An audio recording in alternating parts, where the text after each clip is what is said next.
গাজায় আরেকটি যুদ্ধবিরতি চুক্তির চেষ্টা চলছে জানিয়ে মার্কিন প্রেসিডেন্ট ডোনাল্ড ট্রাম্প বলেছেন, যুক্তরাষ্ট্র ও ইসরায়েল জিম্মিদের বের করে আনার জন্য সর্বোচ্চ চেষ্টা করছে। স্থানীয় সময় সোমবার হোয়াইট হাউসে ইসরায়েলের প্রধানমন্ত্রী বেনিয়ামিন নেতানিয়াহুর সঙ্গে বৈঠকের পর যৌথ সংবাদ সম্মেলনে তিনি এ কথা বলেন। বৈঠক শেষে যৌথ সংবাদ সম্মেলনে দুজন বক্তব্য দেন।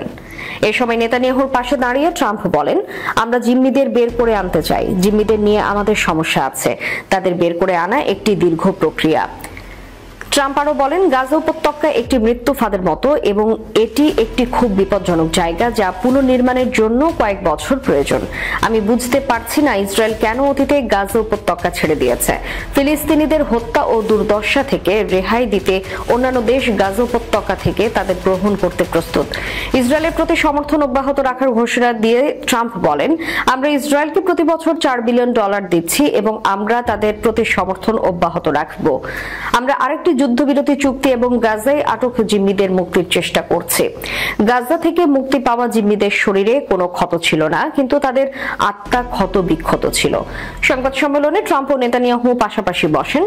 এই সময় ডোনাল্ড ট্রাম্প নিজেকে ইসরায়েলের প্রত্যাশা অনুযায়ী সেরা মার্কিন প্রেসিডেন্ট হিসেবে বর্ণনা করেন। অপরদিকে নেতানিয়াহু মার্কিন প্রেসিডেন্টকে আন্তরিক ধন্যবাদ জানান। ট্রাম্পকে ইসরায়েল ও ইহুদিদের একজন অসাধারণ বন্ধু অভিহিত করেন তিনি। ইসরায়েলের প্রধানমন্ত্রী বলেন, তারা যুক্তরাষ্ট্রের সঙ্গে বাণিজ্য ঘাটতি দূর করবেন। তিনি মনে করেন এটি সঠিক কাজ।